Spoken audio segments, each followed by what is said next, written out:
Bonjour tout le monde. Alors, nous accueillons dans notre studio ce soir Marthe Van Giel, qui est danseuse professionnelle et chorégraphe à Amsterdam surtout. Bonjour Marthe. Bonjour. Je voudrais d'abord vous remercier de bien vouloir faire cette interview avec moi. Alors, première question. Quand avez-vous commencé la danse? J'ai commencé la danse quand j'avais 5 ans, à peu près. J'ai commencé dans un petit village à danser du jazz. Et voilà, euh, petit à petit, j'ai grimpé dans le monde de la danse. Oui. Et quand et comment êtes-vous alors entrée dans le monde du hip-hop? Parce que c'est quand même votre style. Oui. Bon, il y a à peu près 5 ans, j'ai commencé dans le monde du hip-hop. J'ai fait un stage de danse en Crète. Et puis là, j'ai découvert un style de danse, donc le hip-hop ainsi aussi que le raga. Et ça m'a beaucoup plu, donc je me suis lancée dedans. D'accord. Et le raga, donc c'est plutôt votre spécialité? Ouais, Et est-ce que vous pouvez expliquer plus ou moins ce que c'est? oui. En fait, c'est un mélange avec beaucoup d'éléments du hip-hop ainsi que de la danse africaine, mais son origine est en Jamaïque. Ah d'accord. Ok. Alors, le monde du hip-hop, donc vous y êtes entré plus ou moins il y a 5 ans, comme vous dites. Comment décririez-vous ce monde?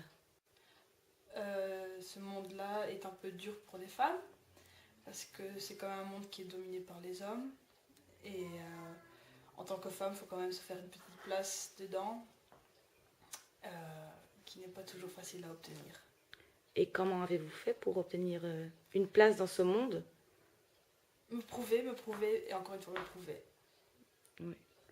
Alors, on dit que le hip-hop n'est pas un style de danse, mais un mode de vie. Êtes-vous d'accord avec ça? Oui. Pourquoi? Parce que on peut penser d'une façon hip-hop, on peut écouter de la musique hip-hop, on peut s'habiller d'une façon hip-hop. Donc, c'est pas seulement un style, c'est aussi une façon d'être. Oui. Est-ce que ça a changé votre vie de tous les jours? Oui, ça m'a aidé à créer une identité pour moi-même quand j'étais jeune.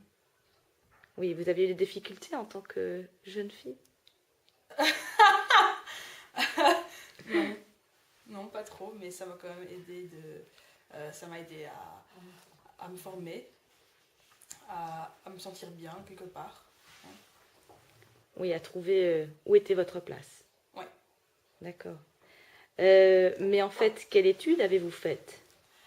Je suis diplômée maintenant déjà depuis un an et demi.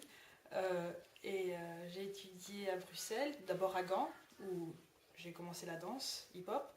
Donc d'abord Gand, ensuite je suis partie à Bruxelles pour étudier un régenda, que maintenant on appelle un baccalauréat, Ouais, en religion et français. d'accord. Et est-ce que vous avez l'intention de faire quelque chose avec ces études? Si je me casse une jambe ou si j'en ai marre de la danse, oui. Sinon, je continuerai à danser. D'accord.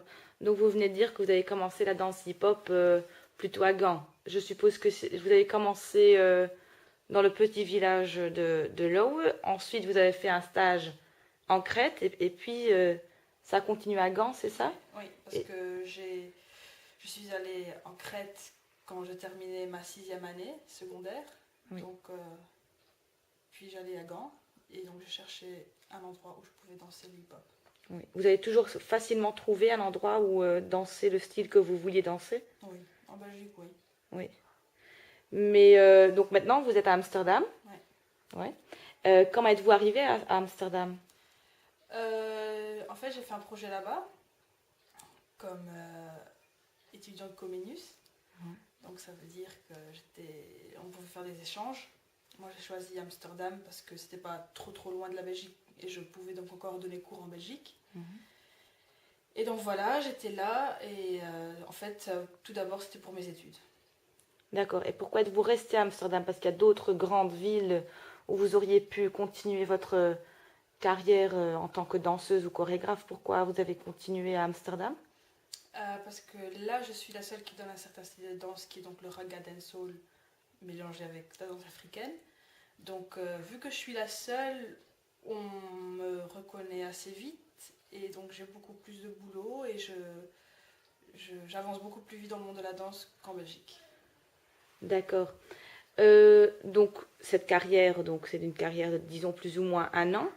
Mais est-ce que vous avez déjà un moment dans cette carrière dont vous dites, oh, ça, c'était vraiment un moment superbe? Oui, j'en ai deux. Oui. L'année passée, j'ai dansé et j'étais mannequin pour Nike. Oui. Donc, il y a quand même un bon nom pour écrire sur son CV. Et puis, il y a quelques mois, j'ai aussi fait un défilé aussi de danse et mannequinat à Barcelone pour Essex, qui est aussi une marque de sport. D'accord. Et puis peut-être un peu plus négatif, est-ce que vous avez aussi dans cette année euh, de danse, est-ce que vous avez aussi une expérience dont vous dites, ça c'est plutôt le côté négatif du boulot? Oui, je remarque que quand on a beaucoup de succès dans le monde de la danse, on a beaucoup de gens qui n'aiment pas voir ça et donc qui essayent de casser le succès que j'ai. Donc qui racontent des choses qui ne sont pas vraies ou qui essayent de mettre des bâtons dans les roues ou qui tout simplement essayent de te boycotter. Donc ça c'est peut-être aussi une partie de ce monde et de cette mentalité alors. Ouais, je dirais plutôt du monde de la danse. Oui, Parce que c'est pas seulement dans le monde du hip-hop, mais je pense aussi, par exemple, dans le monde de la danse classique. oui, C'est la même chose. d'accord. Alors dernière question, quels sont vos projets pour l'avenir? Euh, de toute façon, j'ai envie de partir en Amérique bientôt et essayer de faire des castings là-bas. Peut-être pour danser pour un artiste, mais ça c'est juste quelque chose pour un moment très très court parce qu'en fait, j'ai pas envie qu'on appelle l'artiste et que moi je danse pour l'artiste, mais j'ai envie qu'on m'appelle moi Mhm. pour qui je suis et donc moi en tant qu'artiste.